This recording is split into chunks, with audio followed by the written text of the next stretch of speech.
Thanks for doing that. I imagine you've got plenty already going on with AMR, but these are really cool. I know our students watch all of them, and do they? Yeah, it's I just think it's a great service because one of the things that when I guess it was probably the first time we did, and I don't remember the name of it's Academy workshop where you have the authors come in and meet the editors and all of that, and just the how many people had misconceptions about submitting to AMR, and like I remember with the table I was sitting at, and they were all like, well, I don't think my idea is complicated enough. And my reaction is, well, I got to tell you, if a complicated idea is the threshold for a paper to be published, then we should get out of this business, right? I mean, it's like, I don't think we want complexity for the sake of complexity. Exactly. But that was their belief. So I think this probably hit such a huge audience of people that might have been scared to submit, or maybe just approached it, off because they didn't have anybody to help guide them through it. I think this is going to be really big. So thank you for doing it. Oh, my pleasure. Anyway, I just hope you guys keep doing it, or that some form of it, because I just think it's so helpful. Thank you. And well, thank you for promoting it to the doctoral students. I do think they do get some benefit from it. Oh, and I think as time goes on, it'll just get expanded out, that much more. I mean, what I've liked about the pieces that I've seen or heard from them, really a lot coming from them, is just how much they learned listening to people, authors answering some of these questions. Like, as Matt and I talked about, some of the questions, our answers to some of these questions, and it was like, well, maybe we're the odd ones out, but neither one of us felt like we have any grand insight that only we hold, right? And no, it was exactly. more like, now, we talked about it and we thought, what the hell, let's go for it. So you're a data point, that's exactly. That's all we're looking for in each of these interviews, is one data point. We don't expect that there's any formula for this is the way you do theory. But I think the more different models we put in front of people, here's a dozen or 2 dozen or 3 dozen data points of how theory was done by these people.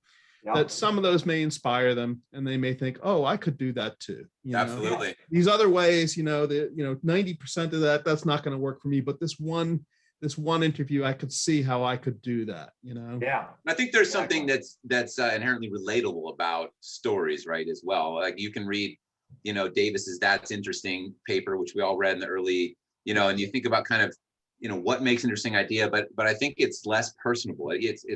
It's kind of too high a level of abstraction. That you need to see how it works in actual people's lives, right? In actual people's professional lives, to be able to apply it to yourself. And so, yeah, I agree. This is a really neat kind of exercise that you guys are doing. I think more journals should do it, right? I mean, this is the way people are getting their information, and in terms of changing pedagogies, and people are listening to podcasts all the time, right? There's Absolutely.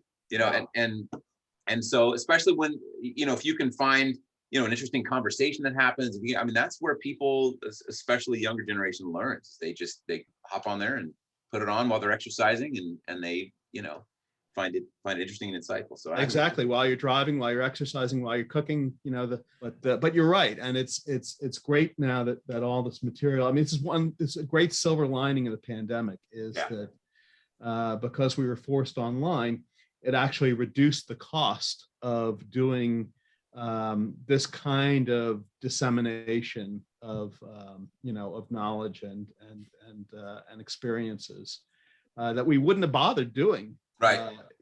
Before the pandemic.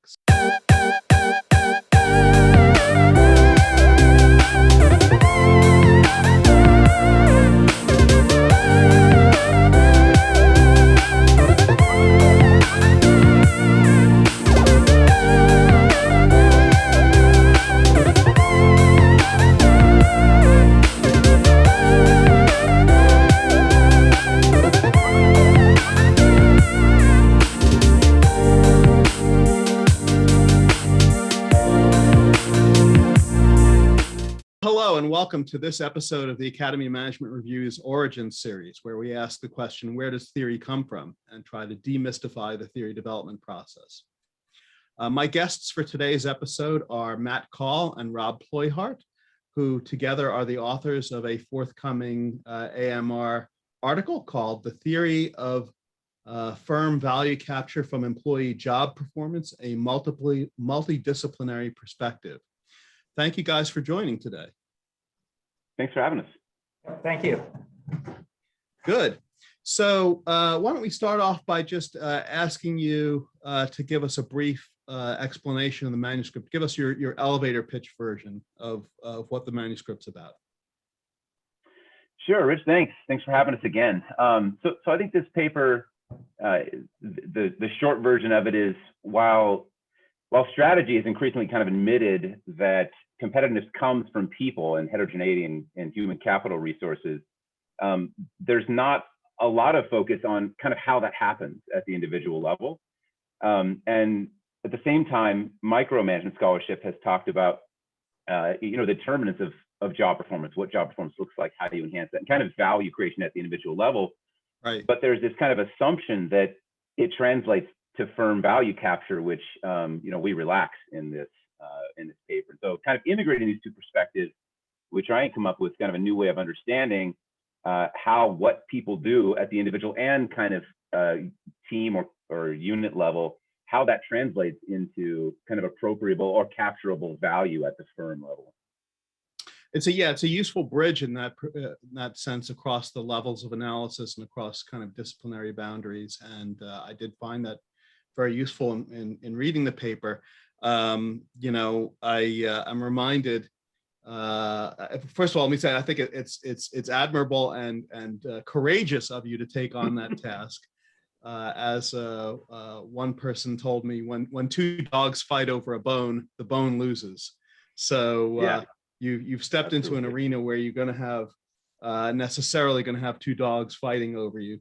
So we'll talk about the review process later and how that went. But you have a number of different propositions that you develop in the paper with regard to how employee job performance impacts value capture at the firm level. Can you maybe talk us through at least a few of those propositions? Give us some of the highlights in just a little bit more detail than the elevator pitch you already gave us. Yeah, so it's one way to put this is, and to your point about kind of having two dogs fighting over it, a lot of these kind of assertions actually sound kind of bland to the person who's on one side, who's familiar with that literature. And so to say something like, when an employee is more mobile, there will be more less firm value capture from that, the individual value creation. That might sound like, well, whatever, but to someone from a micro perspective who really Right. has thought about the idea that if we create say a selection device that gets better people, we might end up having to pay those people more, right? And so it might not actually translate into a firm outcome if we increase job performance. That's in some ways kind of a revolutionary thing to say, right? And so I don't know if we want to get into the proposition. If I read the proposition, we put everybody to sleep. But it's just this idea that from one perspective, you can say something pretty simple that half the people reading the paper would be like, I don't understand why there's a paper about this. The other half would be like, oh wow, it might change the way I might think about certain things in terms of how job performance translates up to different levels. Nice. I don't know if you have anything, Rob, to say about that. Yeah, I think that's right, Matt. It's one of those, and I know we're going to talk in a little bit about the review process, but it's probably relevant at this point as well, that a lot of the paper, many of the propositions will seem fairly well understood within a given literature. And the challenge with writing this paper was essentially telling the reviewers, just hold tight for a little bit until you let us work through the logic of it until we get towards the end. Because then you see that when you put micro and macro together, the assumptions in one literature oftentimes violate the assumptions in the other literature, and that's where it gets really interesting.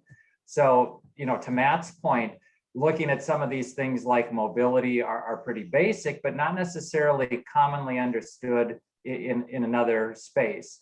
Or visibility, Or exactly, visibility. And one of the set of propositions we have deals with collective types of performance. So really this paper is about performance, and maybe that's in contrast to a lot of the prior work, which focuses more on the human capital resources that precede performance. This paper is about performance and what employees actually do. And the propositions are focused on the different types of performance behaviors. And in the micro world, that's old news. That's been studied for decades. But the implications of those different types of performance for firm value capture, well, the micro literature usually stops short of that. And then, the macro literature picks up from that point forward. So when you decouple value creation as job performance and value capture from the firm perspective, that's where I think those propositions start to get a lot more lively. And you start to see the connections then how much micro can influence macro and macro influence micro. One company that comes to my mind as you talk about this topic that does just a particularly good job of translating job performance at the individual level to value capture at the firm level is Netflix. Have you guys ever taken a look at the Netflix culture document that is out there on the internet? Have you had a chance to look at that? Yeah, and I have not. No. I'm going to send that to you because you're going to love it. I think you two would probably be the perfect people to write a piece that takes that document about Netflix culture and interprets it in a theoretically thoughtful way. They've got just a really amazing kind of system for managing people that is just geared towards ensuring that they capture value. I think you would like it a lot. I'll send that to you. Anyway, so tell us, who's the target audience for this paper? Obviously, you've got kind of two literatures that you're bridging between. So maybe rather than asking who's the target audience, maybe what I should be asking is, what's the value in the paper from each target audience's perspective? So I'm not sure exactly what question I'm asking here, but feel free to answer either one or a completely different question. Yeah, I think the hope is that both sides, both dogs in this fight would find it interesting, right? And that there might be insights for both. I think we had to take some, I wouldn't say liberties, we had to kind of simplify certain concepts in order to kind of have a translation, right? And so the hope is that it's written in such a way, a multidisciplinary perspective, such a way that both audiences could really understand it and benefit from it. I do think the more specific audience that would really probably be excited about this is the strategic human capital kind of folks. They're the ones who I think would probably be more interested. But the hope is that it would be more broad in terms of its appeal and implications. Right. Okay, good. So tell us a little bit about how the project got started in the first place. As you point out, there is this, blossoming, burgeoning strategic human capital literature out there. How did you take a look at that and say, hey, there's something missing from this literature, or what was it that led you to write this particular paper in this particular way? Well, I would say that, so Rob was one of my advisors at South Carolina. I would say that there was kind of a nucleus of scholars there who are interested in this type of thing. And so really it was just kind of conversations that we would have. Rob taught a seminar on human capital, and that led to kind of a lot of ideas and people who influence kind of this thinking that's in this paper. And so I would say I'm more in the strategic human capital group. I'm much more micro than most people, but to me, when I learned about things like organizational identification or job embeddedness, things that on the micro side are very common kind of constructs, then I also kind of saw those and said, wait, there might be strategic value to these things, right? I mean, these things are things that could create some inefficiencies in the labor market for human capital, right? And so that for me, and as I talked to Rob, I would say that really this started because Rob is kind of I would call him a glass half full when it comes to ideas. He sees potential, you'll get excited about it. There are some scholars who see every problem before it happens, right? And those people are good for their own reasons, right? Because they help you understand what reviewers are gonna say. But Rob is the type of guy like, that's an interesting. He'll get you jazzed about it when you're a student. You're like, wow, Rob thinks it's good. I'm gonna go down that rabbit hole, right? And so I remember the time I was sitting in my cubicle when he said, job embeddedness as a strategic, he's like, that's an interesting, you should go on that. And so I would say that's where it started, just having someone who kind of had confidence in the idea and being in an environment where there's so many people thinking about similar things and bouncing ideas off people constantly iterating back. Yeah. So what was it that gave you the inspiration to take a look at these phenomena that are just commonplace in the OBHR literature and say, oh, this is a market friction from a strategy perspective, and we can exploit this for profit or something like that. What was the connection that you drew there? I mean, I think in general, I feel like it's just almost a missed opportunity if we don't say, hey, this can lead to firm outcomes, right? It's messy and it's complicated how it does, and we need to learn from the strategy literature to understand how that happens. But in a sense, I feel like it's just that important, right? I mean, we need to understand it, right? And so that was what kind of drew me to it, was just I think the importance of being able to say, this does lead to firm outcomes, and it's not just us that should care about this, right? Also, they should care about it too, and making that bridge.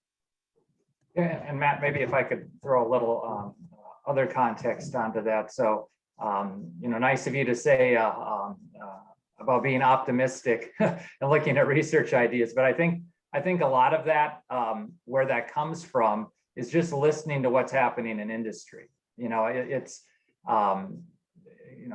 feel it's pretty important to stay closely connected to what's going on, right? And not from a distance, but trying to be in the weeds as much as you can. And so, we've had the opportunity to work with a lot of different companies and talk with a lot of HR leaders and hear what they're dealing with and what they're thinking about.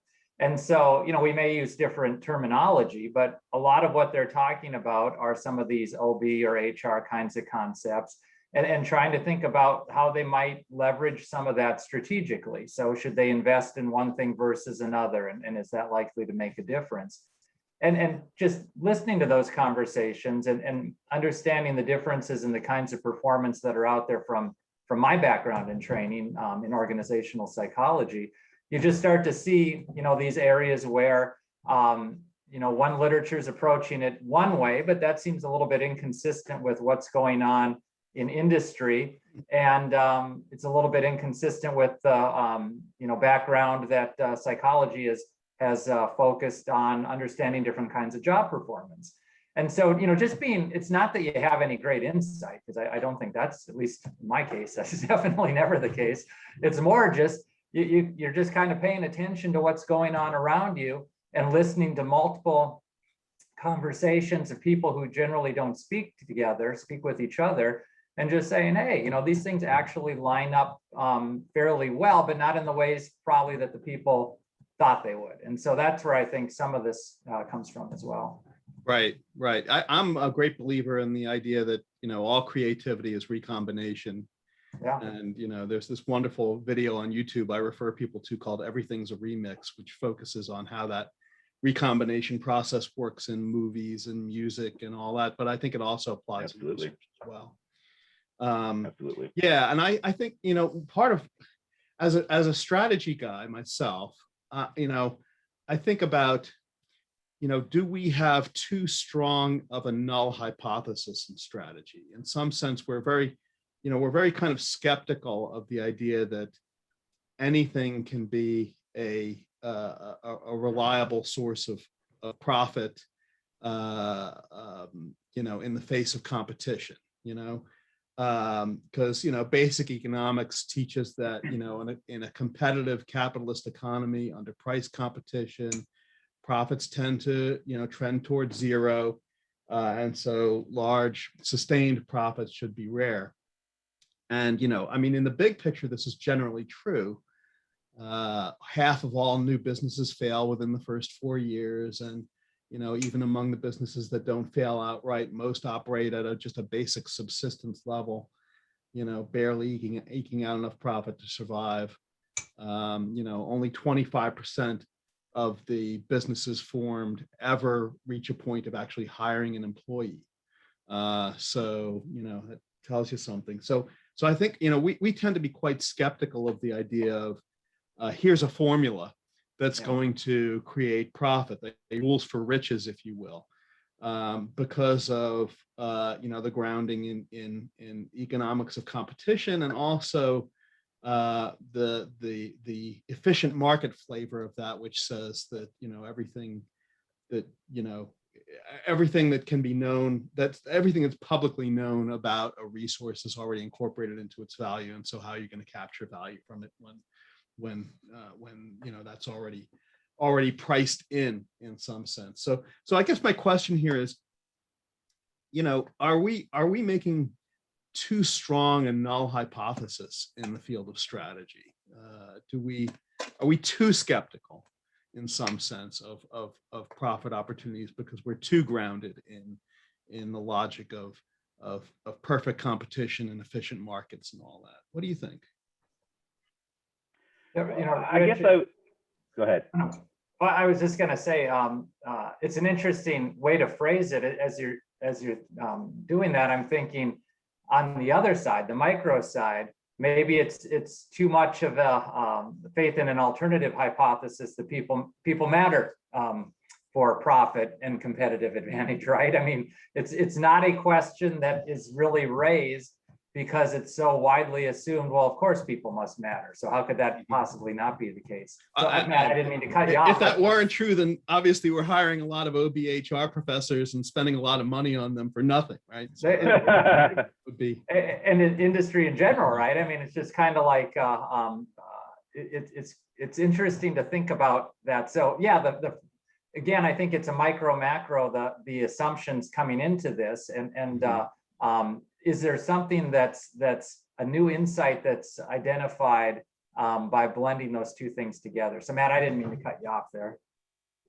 No, I was going to say, I think I cannot speak to whether or not strategy, is focusing too much on the efficiency or null hypothesis. But I will say that I think some of the interesting things come when you relax some of those assumptions, right? When you say, okay, and that's really, I think, what kind of the resource-based view did early on was just you relax some of these classical economic assumptions, and then that's where value comes. The truth factor markets are able to produce value for either side. And I think perhaps one of the things that I would argue is a next step is just this idea that when you look at the individual level, how value is created there, that we can find insights about some of these assumptions being relaxed in terms of the classic market frictions that are out there, because I think they're all at play. And again, we need to learn a little bit more about the features of how it is done. And so some of our propositions talk about how there's different types of job performance. There's task performance. There's also discretionary or external performance, citizenship. There's counterproductive work behavior. Right. Employees can destroy value, right? They're not just there to do what you're saying. They can steal, they can lie, they can cheat, they can take others down with them, and so right. They can go work for a competitor and take your trade secrets with them. Yeah. Exactly. And so when you get into, as Rob put it, kind of the weeds of how this resource actually acts, which I think Rob has a nice piece recently on the difference between the what in terms of human capital resources and what they do, right? Those are separate things. I think what we're trying to do is get into what actually happens. And and that can help us, you know, when we relax some of these assumptions at the macro level to see where the value ends up, you know, kind of moving to. In terms Nice. of structure. Nice. And I think too, Matt, that, you know, following that, you know, people are so heterogeneous themselves, right? I mean, in terms of their individual differences, their preferences, whether there could be a formula that could make sense of that in some kind of consistent, robust way, maybe, but I'd say we're so far from that now. And you know, again, it's one of these instances where you look at what's going on in the world around you relative to what we might predict theoretically. You know, people stay in jobs that underpay them. People stay in jobs that for reasons that have nothing to do with the work itself, right? I mean, because of spousal or family issues. And so, Right. you know, there are all these things that are taking place and we're familiar with them, but they don't always neatly fit into the dominant framework, the dominant theories. And so, you know, it's easy to just dismiss them or assume them away or look at them as special conditions. But on the other hand, you know, the more that we can marry those things together, changes both our understanding of the world around us, but also the theories that we use to make sense of that world. So I think that's the opportunity for, again, trying to blend these different perspectives. It's difficult, but certainly I think gets us closer to a reality that we all experience. That's good. So tell us, what made this project interesting enough for you to want to devote your time and effort to it? What do you think? As you made a choice among all the different, you know, competing, not conflicting is the wrong word, but competing opportunities for your time. What made you want to devote your time and effort to this project as opposed to some other one?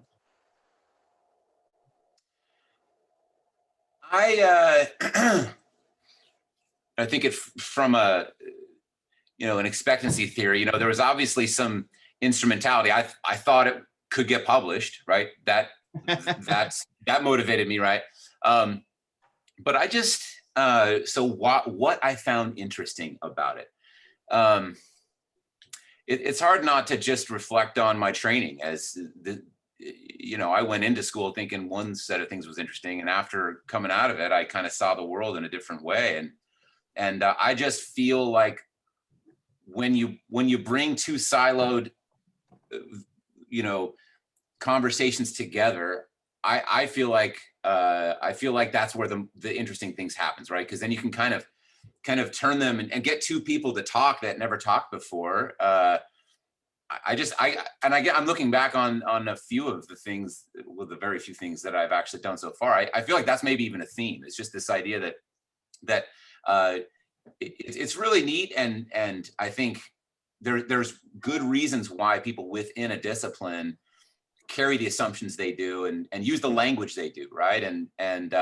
But as an outsider, sometimes we could be like, I don't understand. I don't even find those interesting, right? I don't even. Right.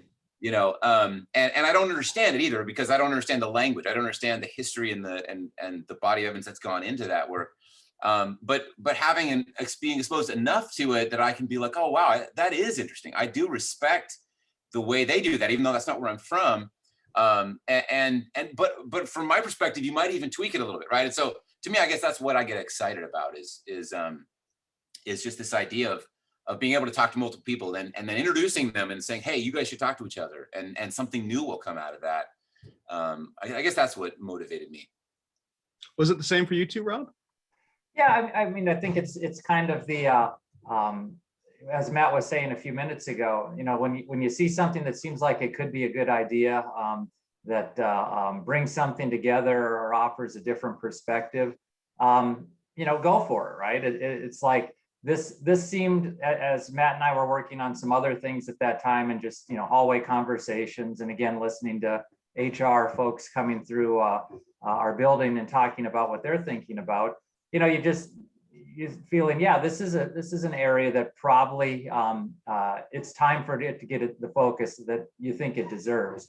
And then the review process generally tells you, you know, how far off your thinking was relative to maybe what the field thinks. But this one, like a lot of these kind of trying to blend different areas, it was a battle, and it's definitely a better paper because of the review process. But it's also one of those where I think it's it made it interesting because in a way you see what it could do, but also the challenge, can you get it there? When you get that first round of comments and you're just thinking, wow, maybe this wasn't the idea we should have pursued, right? Maybe we should have went for something else. But then you step back from it and you're like, no, this is where the work needs to happen. And I think it's that kind of both what it could do, but also the challenge of it that makes it, makes you put in that extra effort. Right. Yeah. So I'm reminded of the challenges that my old buddy Russ Koff faced in publishing some of his early work, particularly his 1997 AMR paper on strategic human capital and on the management dilemmas of trying to capture economic value from and build a competitive advantage based on human capital. And he, in reflecting upon that review process, he said that he had reviewers from the HR side. And what he had to do in the review process was build a translation table for the reviewers, where he explained that, moral hazard, for the people from the economic side translates into motivation from the HR side, right? And Yeah. but the assumptions were kind of flipped in the sense that who's the guilty party in a moral hazard problem? I mean, from the economics perspective, it's the shirking agent who's the guilty party. From the HR perspective, it's like, no, you created a dumb incentive system. You the principal are the guilty party, right? So he had that challenge of navigating that translation across the two different disciplines in getting that paper published. Did you guys have a similar experience? Yes. I see you're laughing, Rob, so I guess that must be something there. That's a big 10-4 there, yeah. Yeah. We actually we have a footnote, right, Matt, that speaks to that fairly early on. That maybe that little footnote was the most important part of the whole paper. Just saying that yeah, some of this you won't understand, but some of it'll be too simple, right? Because we're kind of trying to meet in the middle. Depending on where you come from, we might be oversimplifying a couple of things, right? But it's also going to be foreign to others. Yeah, no, in terms of the review process, this went to a different journal before and got reviewers that were less interested in kind of crossing, doing multidisciplinary work. Mm-hmm. And it was a lot tougher. It was I would say more of a battle, and it ended up obviously not getting published there. But we were actually really, we were really lucky at AMR to have editor Barney and then a couple of really astute reviewers who I think were just sympathetic to the fact, just to multidisciplinary stuff in general. And I think that's the only way it got published was having reviewers that knew how hard it was, right? That had been there before. And they even mentioned at one point, like, I see what you're trying to do, right? You're doing a terrible job of it, but I see what you're trying to do. No, they didn't say terrible. No, but that's what it felt like. But they said, I see what you're trying to do, and I applaud your effort, right? In trying to make this, again, disciplinary translation happen. And then they just kind of really held our hand through a lot of the things that we missed, right? A lot of the things that we didn't see, throughout that process. Yeah, and I think that's, let me just comment on this, because I think this is a particular strength of AMR, is that, we pride ourselves on providing developmental reviews, right? Making sure that the reviews are constructive and are pointing authors in the direction of what improvements, not just simply finding fault and finding flaws. Every paper is flawed and anybody can poke holes in it. But where you can really add value is by helping an author as a reviewer, where you can really add value as a reviewer is by helping the author to identify a pathway, a clear pathway to fix the problems that you observe. And I think that's where AMR, I think, does a particularly good job. In fact, we as editors at AMR are required to rate each review on this criterion of how developmental it was. And I think that's ingrained in us and part of the culture at AMR. So yeah, I'm glad to hear that worked effectively. And I'm sure you guys are aware you probably had the best possible editor for a paper on this topic, given Jay's interests in kind of the micro foundations of competitive advantage. Well, and Rich, on that point, not only would I agree with you, but I think from our experience with this paper and just other attempts to try to bridge micro and macro, I would say the editor is easily the most important person for all those reasons that you mentioned. The reviewers, of course, find everything wrong with everything. And when you have both micro and macro reviewers, nobody's happy. You can't, if you satisfy one person, you're making the other person upset. Right. And the only way you can navigate that I've seen is by having an editor who maybe doesn't even know necessarily what the end result would look like, but sees, is willing to take some chances and say, hey, let's see what could happen with this. If you can pull it off, it'd be really cool. And if not, you got good feedback and you learned something from the process. And I would agree with you that I think AMR does an exceptional job in generally trying to give those chances, because again, as an editor, you're looking for the opportunities that might exist within a paper, and maybe from a perspective that the reviewers themselves don't necessarily see. Mm-hmm. Was that your experience too, Matt?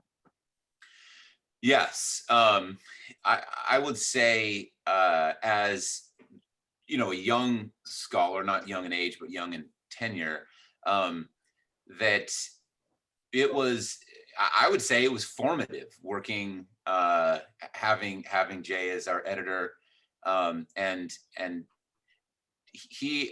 I don't have a ton of experience with editors, but he was just very informative. It was not just content, but style, and helped me in particular to kind of, I think there was one point where he said, you need to cut this down by a third, like you get to your point, you have to, you're just, too many words, say it, stop talking about saying it, and then not really say it, just say it in one sentence, and too many notes. Yeah. And so yeah, I would say that the process was something that I'll always kind of integrate into the way that I write papers from here on out.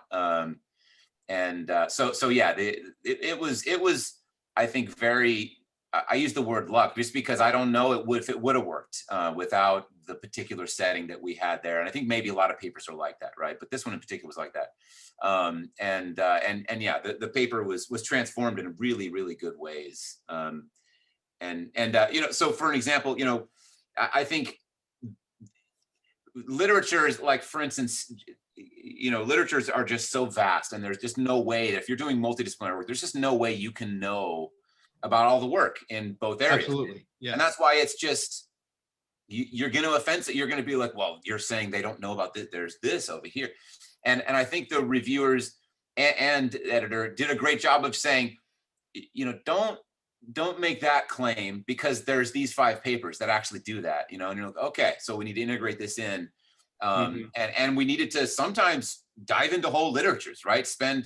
Rob's like, have fun over the next, week, just learning a new literature.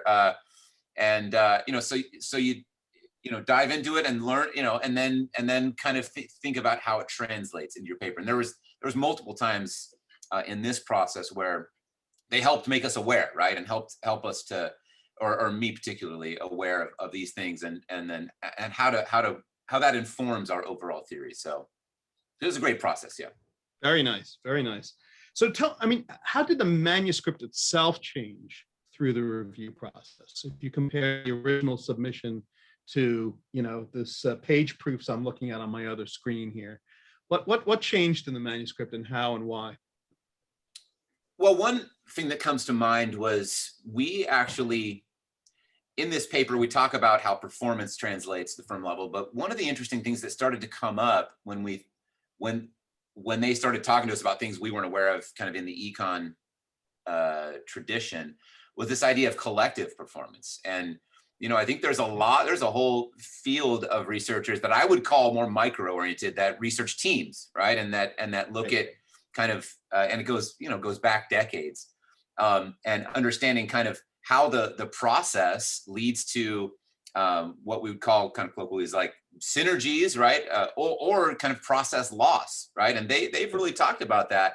But really, we would look at this from a value creation or kind of, you know, perspective, where a lot of times in a team, if you have synergies, if there's excess value created there, you know, that's going to be more likely translated to the firm, right? Because not one individual is able to say, hey, you know, I did that, right? There's kind of this interconnected situation. But when the paper started, we didn't have anything about kind of the unit level kind of team performance. That wasn't even a part of it. And I think it was around revision 2 where Jay was like, hey, this is interesting. Like from my perspective in the macro world, like why don't you go down that road a little bit? And so, and that's, I don't know about. He pointed you like to Alchin and Dem sets and that whole literature. Yeah. Okay. Yes. And integrating that with the teams literature, right? Which is vast. Yeah. And I mean, I don't know about Rob, but I would say that's some of my favorite stuff in the paper. I think some of the most unique, and some of the place where kind of the rubber meets the road, and we had to really think through how these things come together. So that's one example of how the paper, you know, changed a lot, and in ways that I am happy about throughout the process.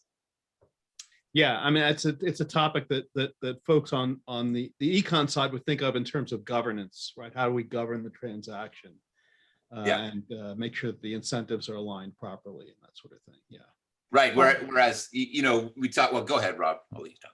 No, I was just going to say that, you know, and when you're both Jay and the reviewers were really good about giving specifics, right? So they would say, look, you need to look at this article because it's talking about what you're trying to convey, but it's doing it with a different framing, right? A different language.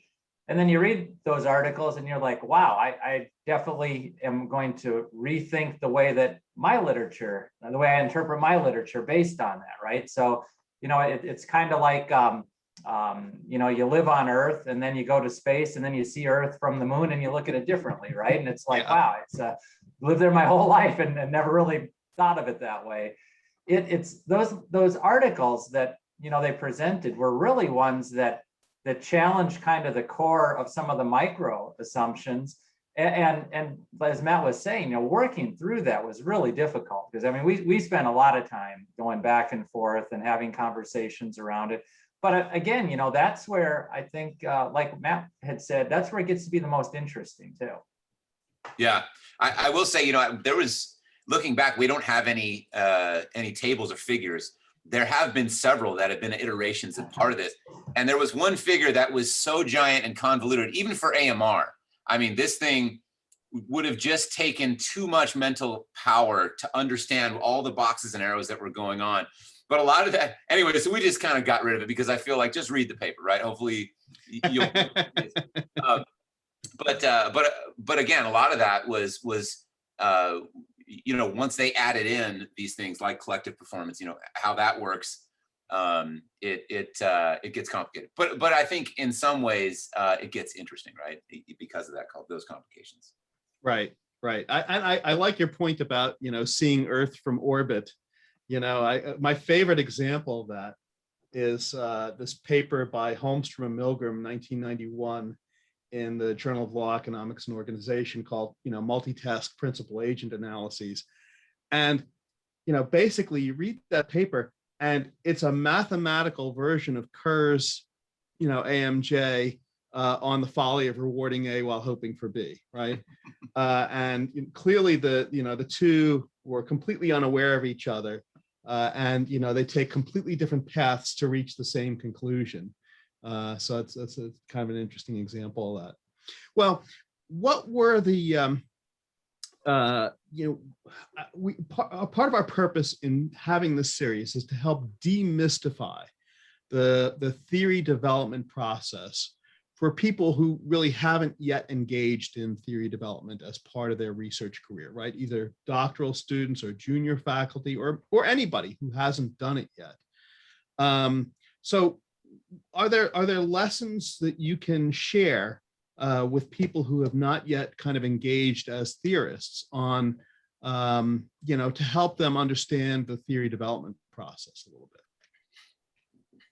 What do you think?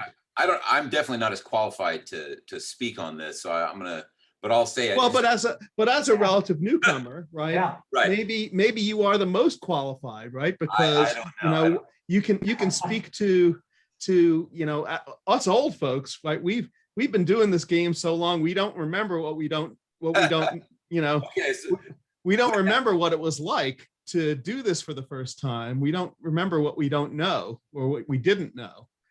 well, I'll say that I think Barney's editorial on how to write an introduction It's classic.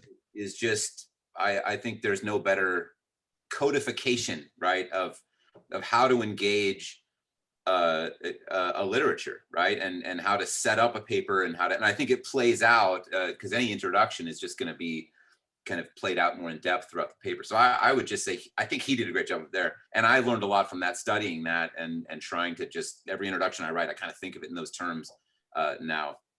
I'd say that one of the things that helps me, and this is from something Rob said, he won't even remember this. We were grabbing lunch, I think in my second year of my PhD, and he said something to the effect of, what comes after the word because is your theory.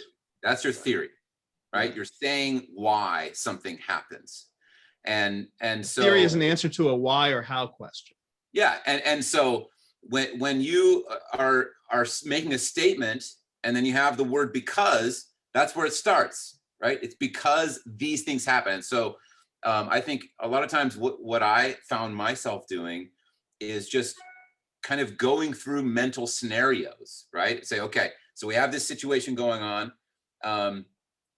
That's going on because, it's kind of like I just leave it open and then just see what fills in, right? See what happens in my brain. And I go through multiple scenarios. And I think about, I guess I'll use a music reference. So I play music, and Rob actually learned guitar my last year there. But when I would write music, a lot of times I would come up with a hook, right? And have like a verse and a melody, and I'd want to find a chorus, right? Something next.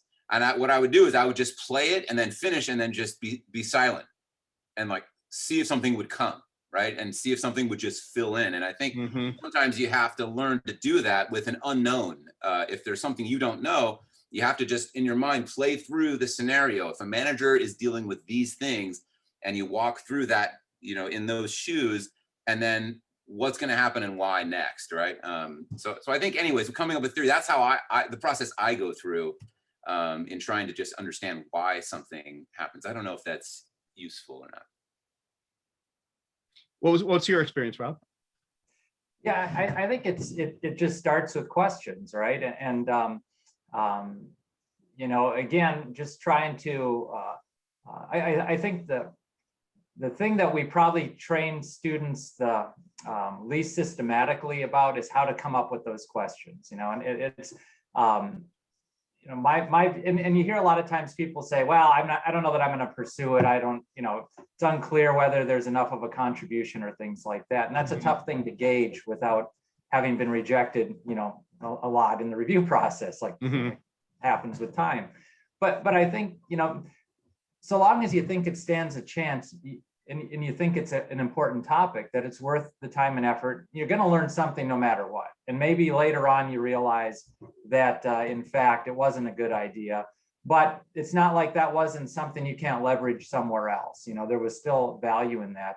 So I think, when it comes to like theory and writing theory papers, I definitely would not consider myself an expert, but that's maybe a good thing in the sense that you probably also don't realize how many times you're going to be taking on a topic that's going to be a difficult, it's going to be a fight, it's going to be a challenge.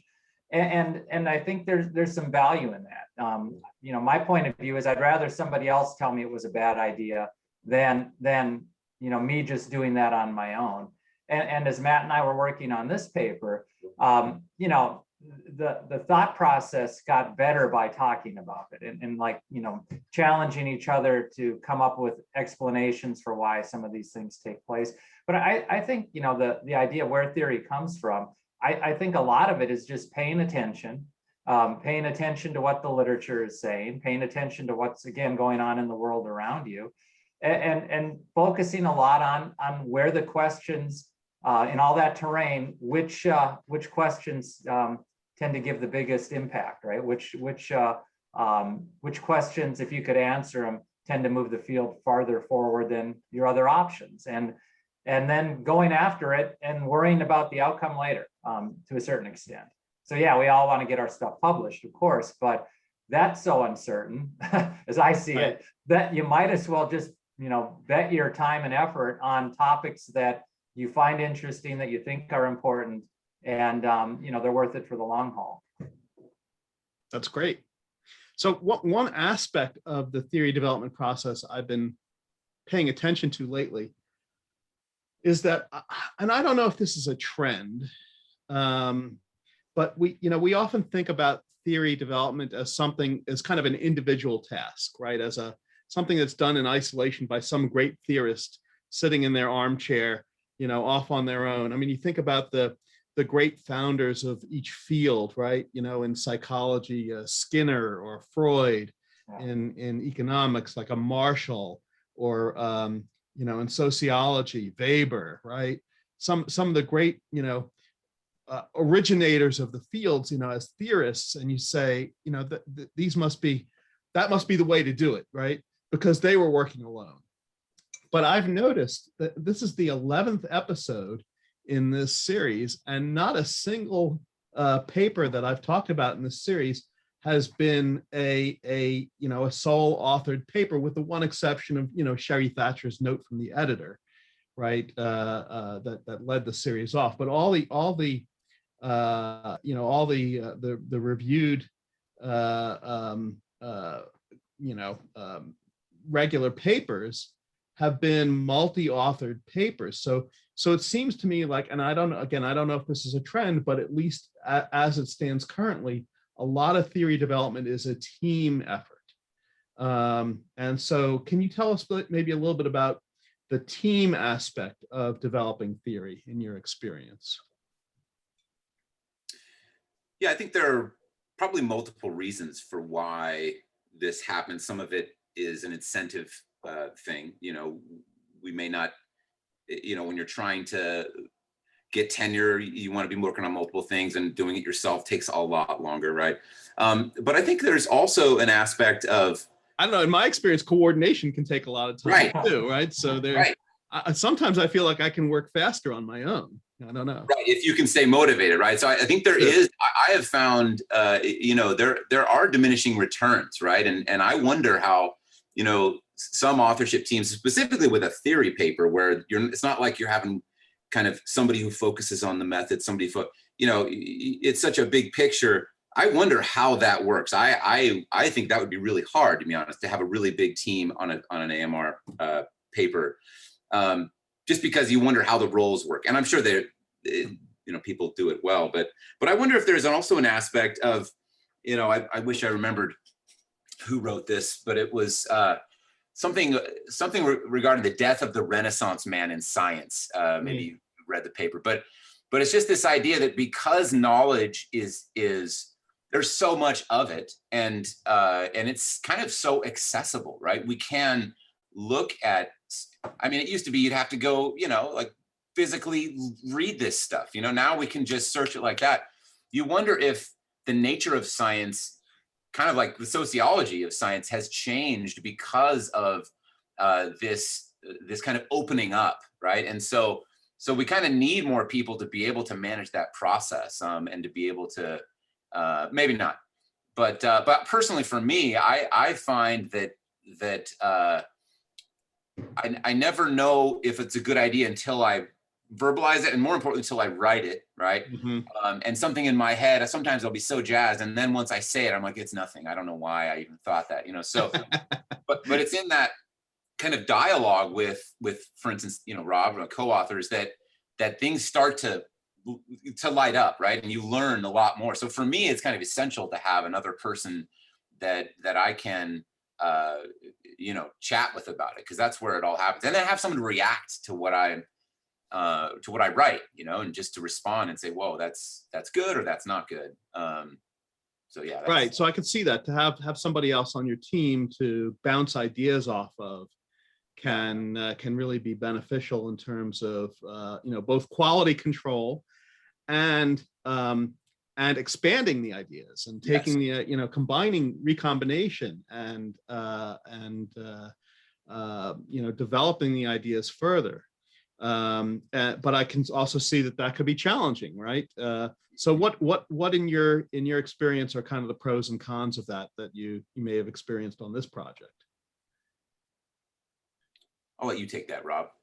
Sure. Yeah, no problem. Well, I think the pro is similar to what Matt was just saying. Not only just talking through sometimes very difficult or challenging issues or questions, but also I think a sense of sometimes accountability and motivation too, right?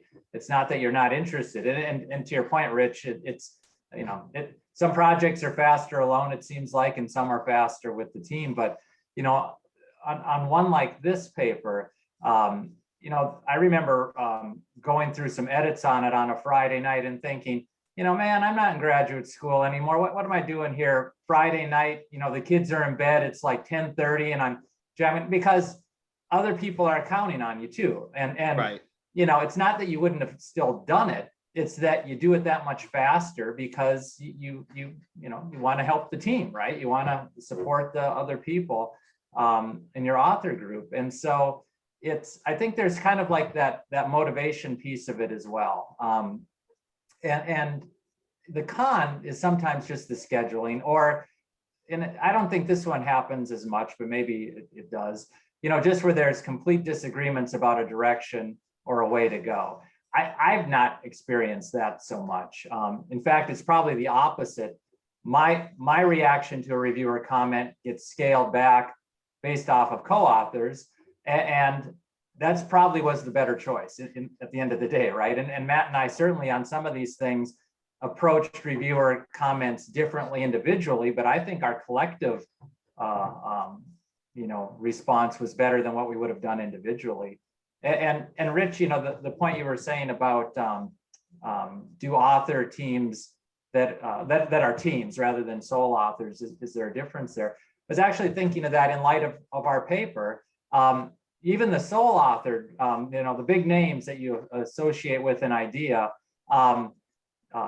there's a good chance that there were a lot of very helpful, influential people that were never co-authors, but shaped that. That person was more visible. Generally, teams are not visible on in a factor market, in a labor market. So I think that we've probably had co-author teams for a long time. They just weren't visible to the outside. Good point. Well, let me conclude with this last question, which is a question about what impact you hope the paper will have. And I'll break it down kind of into 5 parts, because as I think about it, there's at least 5 different types of impact a paper could potentially have. One would be its impact on future theory. Another would be its impact on future empirics. A third would be its impact on future practice. A fourth might be its impact on future pedagogy. What do we teach our students in intro to management class? And future policy. What could be its impact on future policy? So I'm not sure that all of those 5 would apply to your paper, but let me let you loose on that combination of potential impacts. What impact do you hope that the paper will have in any of those 5 areas? Well, I don't even know if I can remember all those 5 letters. but I will say that I hope that people, one of the first reactions I usually get to when I share an idea about this is good luck, you know. And I hope that maybe people are a little bit more open to just trying, right? I mean, because it gets done more, right? And so in terms of theory implications, I hope people don't shy away from something just because it is multidisciplinary, just because you have multiple audiences. Because I do think there's perhaps a growing kind of sympathy for it among people in the field. And that's broadly, right? We've talked about kind of the implications for audience and things. In terms of measurement, we don't have a good way to measure value capture from individuals. And, you know, we had a section on that in the paper and it got nixed at one point. And I have some other projects where I'm attempting to do it. But I hope that we can learn to do this more. And I think that, you know, that might be one of the implications for practice as well, is learning how to, you know, this, and this is not my idea. This is one of Rob's and one of his, you know, one of my colleagues. You know, there's a huge literature in marketing on kind of customer value, right? This kind of net present value of a customer. We know how much a customer is worth over time. We don't really know how much an employee is worth, right? Based on, which could very well be done, right? You could, and they're a cost right now, right? That's what they are. They're not really an asset, even though we conceptualize them, and managers do as well. But it would just be nice to be able to have empirically a way to assess, you know, if they're performing at this level, we're paying them this much, and they have these attributes in terms of their human capital and social capital. Like, what is their value to us? What are we able to in the long term capture from them? So anyways, I find those things interesting, and I think we don't address them in this paper, but I think we get at the idea that we need to address those things. Anyway, that's off the top. I don't know if Rob has any other. That's nice. Let me just comment on that, because I actually myself have 2 strategic human capital papers that are in the process. Actually, one was conditionally accepted, and the other has got a second revise and resubmit. And congratulations. What we're it's my first foray into strategic human capital, awesome. But I think what I've learned from this from that work is, you know, there's a trade-off in terms of measurement between you know, being able to measure more hidden aspects of what you'd like to measure conceptually, theoretically, right? Like value capture, versus the generalizability of the data set, right? So for example, what we do is we use sports data, right? We've got this great data on, you know, NBA players and NBA coaches, and you know, are able to, you know, do a lot of analysis that has to do with value creation and value capture in a context like that, where the work is done in public. You know, in fact, it's televised. The variables are measured, right? The measures are, you know, readily available, of, you know, very, very detailed contributions to performance. Yeah. And you know, salaries and bonuses and compensation is public information.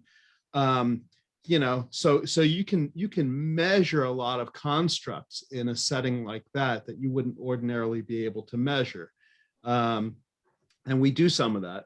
But on the other hand, it's very vulnerable to challenges to generalizability, of course, for exactly the same reasons that most work is not done in public, right? Most work is, you know, is not a zero-sum game like sports is. Most work is, you know, most organizations, you know, are more complicated than sports teams, right? So there is this trade-off in terms of measurement. So I think there's opportunities to do what you're suggesting if you're willing to sacrifice some level of generalizability. You can find contexts like sports teams that are sufficiently transparent where you can do that, but at the cost of generalizability. Or if you get into kind of the work setting, the organizational setting, and you're able to get more kind of codified versions of value creation, right? If you can understand, that's really, I think one of the central things of this paper is trying to be detailed about how value is created by individuals. And if we can get to that, then you can start to measure it, right? And again, people get angry at you because they don't think you're measuring what, the construct validity issues are there. But you got to start somewhere, right? There is value being created, and it's up to us to codify that, right? And to put language around it and start measuring it. But you're exactly right. That's why there's so much done in sports. But my hope is that perhaps one of the implications of this paper is that we get into normal more traditional organizations more often, and think about employee contributions in terms of value creation, rather than having to go to settings that do have the generalizability problem. Okay, good. How about you, Rob? What do you think about the potential impact of the paper for the future? Yeah, so I mean, I guess we'll see, right? The market will speak, but what I hope it does is maybe 4 of the 5 that you mentioned, and maybe even a governance. I mean, this paper won't do that, but I would, if it could influence people to start thinking about the fact that value creation and capture are not necessarily tightly coupled. I do think that has some implications in some different kind of ways, and coming back to the collective piece of it, because once you move performance, as performance becomes less visible on a factor market, in a labor market, or to competitors externally or even internally, visible internally, it has a consequence. So the same level of performance isn't necessarily going to result in the person or the firm capturing the same value, depending on the visibility and some of these other things. Well, at least in the United States, we're so heavily focused on individual compensation. The legal system is based, employment law is based primarily on individuals, right? So, and yet everybody works in groups and teams for the most part. Mm-hmm. So we've got this like weird situation where legally, practically, best practice wise, everything is so focused on identifying individual contributions. And yet one of the things that we try to say in this paper is that a lot of that breaks down once you're in a collective. And it's just, to me, that's like the interesting space. And maybe there's even like again, not from our paper, but there is it has a connection to governance issues, because that's where I think the biggest challenge that individuals versus firms face in terms of attributing performance and accurately determining value is trying to make those decisions in a collective context. So your team data, that's part of the issue there, I would imagine, right? Is that there's probably players that are overvalued and undervalued based purely on that specific combination of people around them. And I just think that's really interesting. If we could somehow find a mechanism for better identifying value creation and then subsequent capture in that kind of collective interdependent context, well, I think that's a big one. Or maybe your paper solved it. Oh, I don't think it solves it, but it takes a stab at measuring some of it, at least. Yeah, and that's on the point about the generalizability. I think for whatever it's worth, like sports data gets beat up too much for not being generalizable. But on the other hand, let's leverage the benefits we can from it. Here is a context that matters to the people in it. How many billion-dollar industry is it? I mean, it's like real in its consequences, so it's real. And maybe it doesn't generalize directly over to your typical private organization, but if it generates insights and ideas that allow us to point our radar into the private firm and try to understand it, and maybe it gives a bit of a window into what we should look for there, there's value in that. So anyway, I think those studies actually are a great context for testing some of the things that Matt and I were trying to talk about in this paper. Indeed, I agree. So how do you think, so if we take seriously the ideas in this paper, how do you think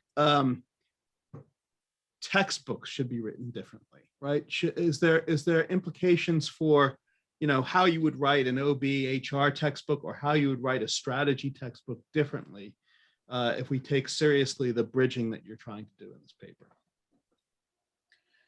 Maybe add a footnote somewhere. No. Probably somewhere in the back. Yeah. Oh, I hope more than that. You know, on the, I'll take the HR side, Matt, because to me, this was, I think as the paper evolved with Jay and bringing in more of like the macro side to things, one of the things that we felt we wanted to keep in the paper that maybe our macro folks didn't find as interesting were some of the micro implications. And in the micro world, I'm simplifying here a bit, but it's largely unquestioned whether value creation, which we would call job performance behavior, what people actually do, Right. is tightly coupled with value capture. And so it's really not the kind of questions that are raised in more of the micro literature. And if you don't question that assumption, then basically any improvement in job performance is an improvement in the firm's value capture. Right. So there's absolutely no reason you wouldn't invest in any activity that results in better job performance. Right. And if you break that connection, now suddenly you start to identify, or you can envision situations where it's not worth it to necessarily Right. invest heavily. We need to be more selective in terms Absolutely. of what job performance improvements we're looking for. Yes, exactly. So I think, you know, if there's an implication on maybe the micro side in terms of say a textbook or the way you might teach some of that material, it's that we should be more conditional about how much impact some of these interventions are likely to have. You know, the micro world has been heavily influenced by meta-analysis and validity generalization. And our paper doesn't challenge any of that. Our paper is entirely consistent with that body of work. Where our paper questions things is what happens after that point. And that connection does not appear to be as strong as we might assume. And so it raises, which I think fits naturally in strategy, right? If I have to make some choices and bets, where should I put my resources?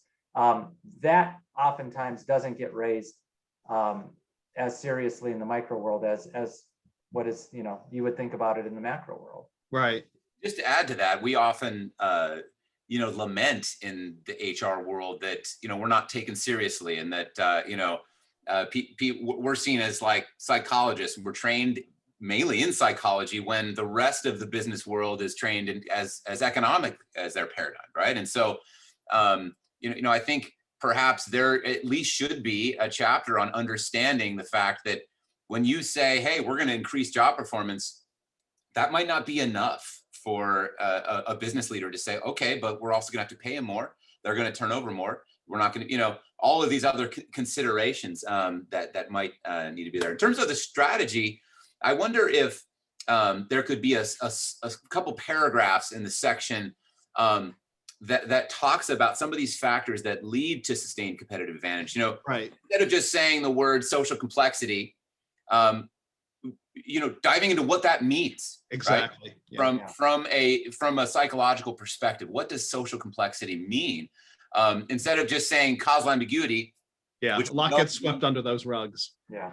Right. And a lot of these terms, I think, are really framed around resources in general, not necessarily human capital resources. And it was, after the birth of the resource-based movement, I think a lot of scholars were like, wow, this is describing how people can be competitive. So I'm not saying there's, but when you look at causal ambiguity and then you apply it to what people do, then I think you can get more specific about how causal ambiguity is created and how value capture is created. So perhaps there's a way in which when you address kind of how resources lead to competitiveness from a strategy perspective, really just it kind of like in a way it kind of lowers, I don't know if it lowers level of abstraction, it just applies some of these theories that are really well treated to people, right, and to what they do. And I think it can create kind of a sense of how it can be done, right? How human capital advantage can be achieved, I think, more attainably. Yeah, and even something as simple as like bounded rationality, right? Yeah, is that's nice. Yes, I think we would all agree that nobody's perfectly rational. But on the other hand, until we understand what specific bounds we're talking about on the rationality, it's kind of hard to get much traction in terms of, predictions of what that means. Yeah. And so that's where I think strategists can learn a lot from understanding what particular rationality, what particular bounds on rationality there are, or what particular limitations there are on information symmetry or information processing, or motivation. So I think there's a lot for us to learn too. Yeah, and I think it would be interesting to think about, how would we do our research differently if we take these things seriously? If you're an OBHR researcher and you take seriously the idea that, well, there are these things called markets, there's labor markets, there's other factor markets, there's product markets, and we face competition in those markets, and we face, contractual hazards in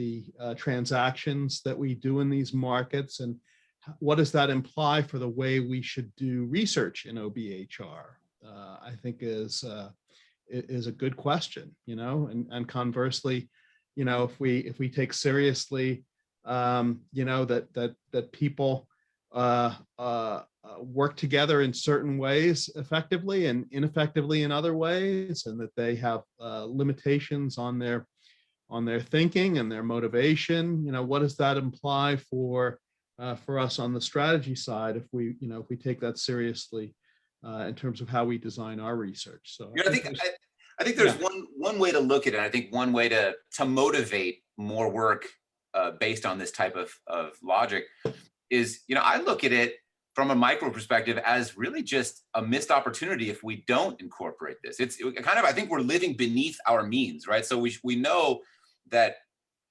organizational citizenship behavior, so that's an important kind of facet of job performance, but it's this idea that people do things of their own volition to create value in organizations for others, right? They're helping others. They're not going to get them paid to do it. It's not in their job description, but they're doing it anyway, right? And there's even meta-analyses that show that this actually has unit level implications, right? And I would argue that that's because these are less appropriable. Like they don't actually get paid for this. Therefore, the firm is what's getting this.